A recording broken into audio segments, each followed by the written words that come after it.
Hey, this is Heidi Dawson. If you love all things health and wellness and style of any kind, hang out here with me each week. I'm obsessed with never-ending improvement, and it's all in an effort to help each one of us live a wildly successful lifestyle. Subscribe today so you don't miss a thing. Hi, guys. Welcome to episode 280 of the Wildly Successful Lifestyle Podcast. If you're new, welcome. If you're not new, welcome back. As always, it's awesome to be with you. Oh, and we're going to church today, so get ready. Okay. One of my favorite mentors, Tony Robbins, always says the quality of your life is in direct relationship with the quality of your relationships. And I agree wholeheartedly, but I would like to create my own version of that. I believe the quality of your thoughts actually creates the quality of your life along with that.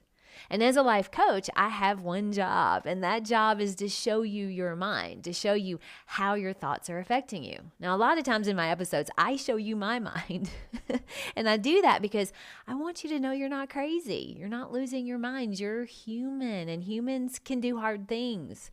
And humans also have this thing in their head called a brain that just pumps out sentences all day long, and we get to decide if they're true or not. We get to decide if we're going to grab onto that terrible negative thought and let ourselves fall into overwhelm, or if we're going to say, you know what?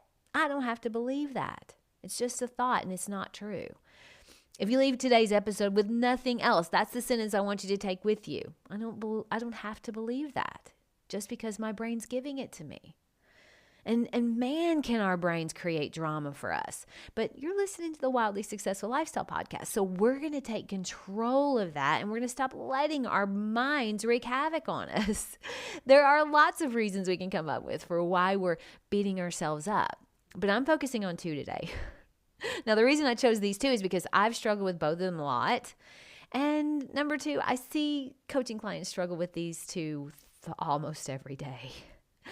All right, so the first thing I think people do a lot to beat themselves up for is for things that happened in the past.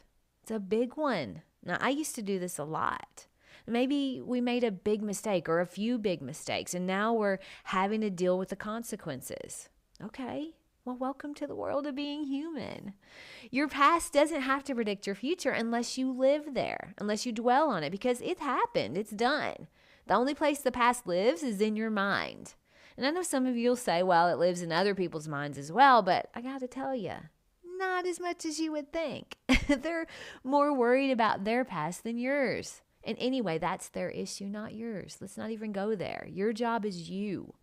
And you've got a life to create. I don't care what your past consists of. Let it go. Now, I always add this, but if you have unhealed trauma that you haven't gotten therapy for, that's different.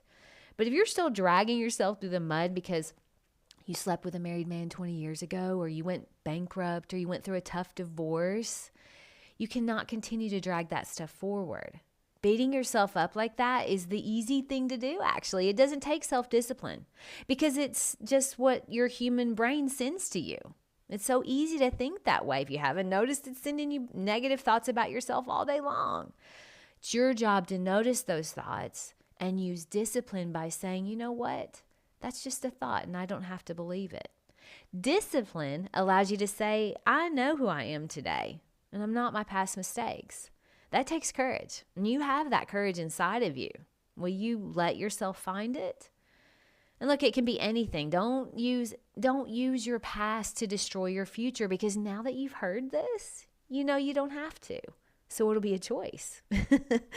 Now, I'll give you an example of my own past. I was very young and going through a divorce with my first husband, and I became involved with a man who said he was also going through a divorce. He thought we should lean on each other. Well, that ended up not being true. Okay. And once I found out that he was still married, not going through a divorce, it took a while for me to end it because I loved him. Now, that doesn't feel good to admit, but that's my past. And honestly, I look back at it and I feel only love for that young girl who was doing the best she could to survive at the time. Now, of course, my brain would throw out all of the expected thoughts like, well, you're a bad person, you deserve for bad things to happen, all the things. But I recognize those as lazy, undisciplined thoughts that simply aren't true. I was not going to use that to beat myself up. Or I was not going to use it to distrust every man that I met after that. That would have been me allowing my past to wreak havoc on my future. I choose to take that experience and use it as a way to show myself love. Because self-loathing is easy and it's real, but it doesn't serve you. And I think it's lazy thinking.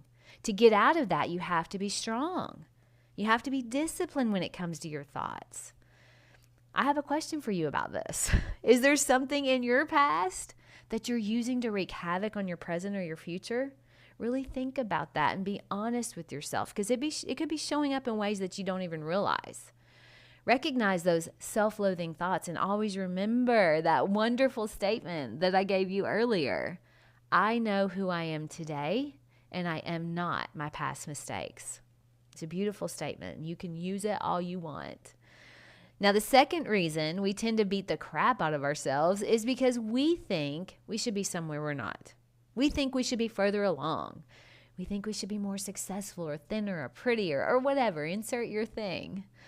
But we want to beat ourselves up because we aren't where we thought we would be or should be. We say, well, I should be making more money by now, or I should have saved more for retirement, or, well, I didn't lose weight this week, so I quit because it's not working, or I wished I looked younger, or my hair was longer or shorter. A million things. But you are where you are. And where you are, you could simply view it as your new starting point. How does that feel? It's your new starting point. Maybe that's all you can muster up, and that's okay. Let's start again. You see, when we use all these things like a weapon, just hammering away at our self-esteem, and we think that just because we think it, it must be true. And it's not. That isn't true at all. I want to give you a visual. I want you to think of your self-esteem sort of like a large chunk of stone, a big, large chunk of stone. And your negative thoughts are like a sledgehammer. And every time you have a negative thought, you're just taking a swing at that rock, chips flying everywhere, no rhyme or reason. But I want you to think of your intentional positive thoughts like a chisel. And every time you think an intentional good thought about yourself, you're actually shaping that rock into something cool, something intentional, something valuable. That visual is the difference between a negative thought about yourself and a positive, intentional thought about yourself. You can use your thoughts to shape your life, or you can use them to hammer it in a destructive way. How would your rock look after even one day of thoughts or 1 week? Because that's what you're doing. You're either shaping or you're hammering. And my question also is, and always will be, what if you're exactly where you're supposed to be? And what if nothing's gone wrong? I mean, everything you've experienced is the reason you're the person you are today. The person that's able to do hard things. The person who's able to handle that stress.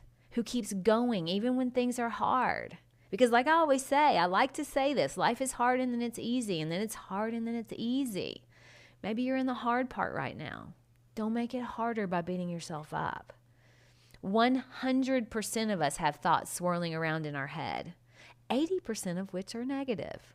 So yes, it takes discipline to not beat the crap out of yourself. And it takes discipline to retell your story in a way that empowers you. You're not lying about it. You're simply allowing for life to happen for you, not to you. You're acknowledging that life is happening for you, not to you, because it is. Everything you've been through has built who you are, and you can use it like a hammer to beat yourself up, or you can use it like a chisel to reshape your story and empower you. That's your choice, and that's your work. Each one of us has that work to do. You're not alone in this. My challenge to you today is to pick a story that you tell about a past mistake and challenge yourself to retell it in a way that empowers you. Don't use your past to destroy your future. And secondly, remind yourself you're exactly where you're supposed to be. And if that isn't exactly where you want to be, well, it's simply your new starting point. All right, this is one that I actually think can change anyone's life the second they apply it. So don't hesitate to share it with everyone you care about. We all have work to do. Let's go. I love you guys. I'll talk to you in a few days. Don't forget to subscribe and share with your friends, because we're just going to keep going bigger and better places together, and I love that about us. Talk to you in a few days.